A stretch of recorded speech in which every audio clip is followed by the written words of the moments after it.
Namaskar and a very good evening to all of you. Director General Nandini Singlaji, Deputy Director Generals of the ICCR, Secretaries from the Ministry of External Affairs, members of the Diplomatic Corps, eminent artists and cultural leaders of India, representatives of educational institutions, ICCR scholars, friends from the media, dear guests. We are gathered here to mark the 75th anniversary of the Indian Council of Cultural Relations. And I'm sure I speak for all of you in saying how much today we enjoyed the performance of Stri Shakti of the cultural group from Vietnam and followed by the wonderful performance of foreign students of the ICCR.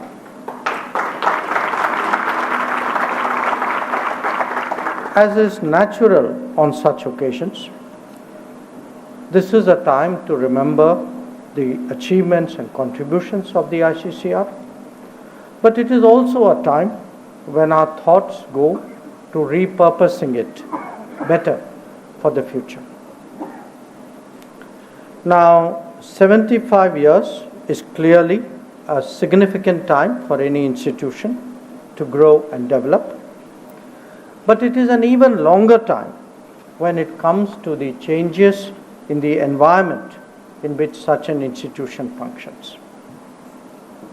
Our nation and our society have changed profoundly in this duration.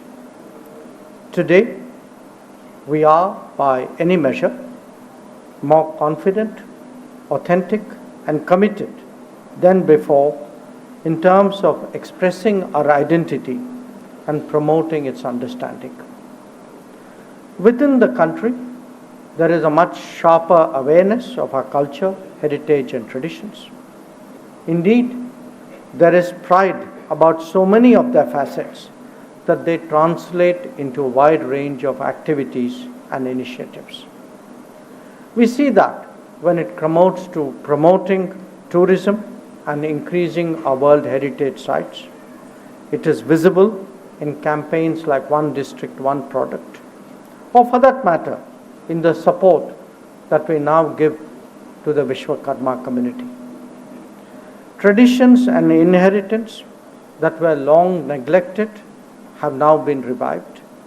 More languages enjoy classical status, and our habits and practices, whether we speak of yoga, Ayurveda, or millets, they are receiving a new impetus and momentum. In essence, India is today more Bharat, and the ICCR recognizes this transformation, and I'm confident will factor it into its future.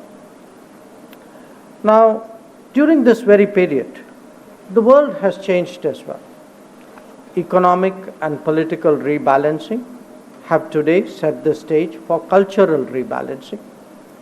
The natural diversity of the world is asserting itself, and you saw a small sample here. Voices and practices long suppressed are beginning to be heard, not just heard again, but actually shaping the global discourse. As we move away from a particular version of globalization that served the interests of a few, these tendencies will accentuate further. In such a scenario, it is natural that a civilizational state like India would make its presence felt more strongly on the world stage. For ICCR, that means new horizons, new ambitions, and a new agenda. Now, friends, we live not just in an era of flux, but we actually have entered an existence that is more regionalized and I would even say localized. Consider the implications of what in the diplomatic profession we often refer to as multipolarity. It means more choices, it means greater interplay and less hegemonism. This would also suggest a healthier interaction of different experiences and traditions of the world. For many, it opens up windows to rediscovery. To others, it creates opportunities for fresh collaboration. The nations of the Global South are particular beneficiaries of these trends if they could create mechanisms for deeper cultural exchanges. The ICCR can make a difference by addressing itself to this task. When we look at the world, the diaspora plays an increasingly important role in shaping India's image. The compulsions of the global workplace are only going to increase the mobility of talent and skills. This will be over and above the historic migration that has taken place over the last few centuries. For India, the diaspora is both an invaluable connect and an enormous resource. Harnessing its energies more effectively should come high in the ICCR's priorities. The ICCR's mandate has evolved in these last 75 years to a considerable extent. We have both the intention and today the resources to project India's culture more effectively abroad. But culture itself has acquired broader connotations, extending to different facets of our social fabric. Encouraging a dialogue about our democratic traditions is one such example. Developing a deeper understanding of the inherent unity that has enabled diversity to flower in this country is another. We seek to also promote a better appreciation of Indian knowledge systems. Education, similarly, occupies a larger segment of the ICCR's mindspace. When it comes to taking India out to the world, ICCR has to prepare for a far more complex and ambitious exercise than in the past.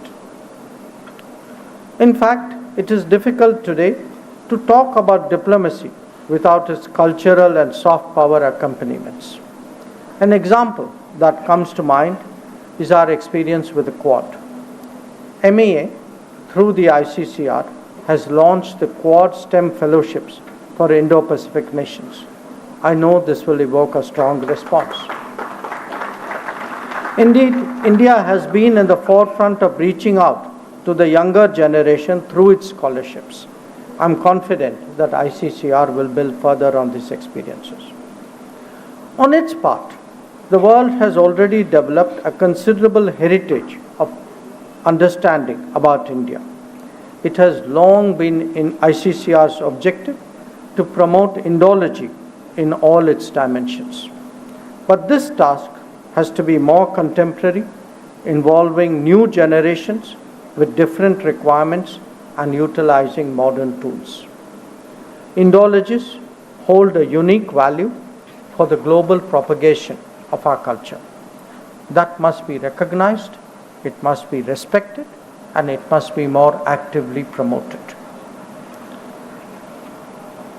The journey of development in the Amrit Kal is based on the twin tracks of tradition and technology.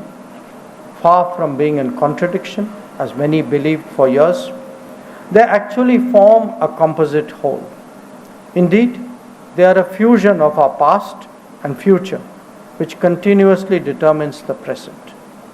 In its set of jurisdictions, ICCR could actively explore the synthesis. A good example is working on manuscripts using latest technologies. Let me make a reference here to our G20 presidency because perhaps there are few events in recent times which brought out the importance of bringing the world to India more effectively than that presidency. In that particular year, we saw the most effective influencers of the world of our times come, see, and leave impressed. 2 years later, we are still seeing the reverberations of that presidency, which I believe would continue further. Just as we wish the world to understand us better, it is important that Indians too develop a good feel for other societies and cultures. This is a domain in which the ICCR has long been active, whether it is in performing or fine arts, literature or cinema, or indeed in the exchange of artists and students. Refreshing and increasing these practices for the times ahead is therefore very important. The ICCR boasts of alumni across all geographies and cultures. Organizing them better, using databases and mobilizational tools is now more necessary than ever before. The alumni themselves have an interest in remaining connected, and of course, we do to an even greater degree. It is also common practice for organizations to leverage the capabilities of others with similar goals and interests. These could be forces in civil society, other governments, or even like-minded groups and individuals. Getting better value for resources is always a driver of self-improvement. The ICCR should certainly keep that in mind. The last decade has demonstrated how soft power endeavors can be run on a scale, in fact on a global scale.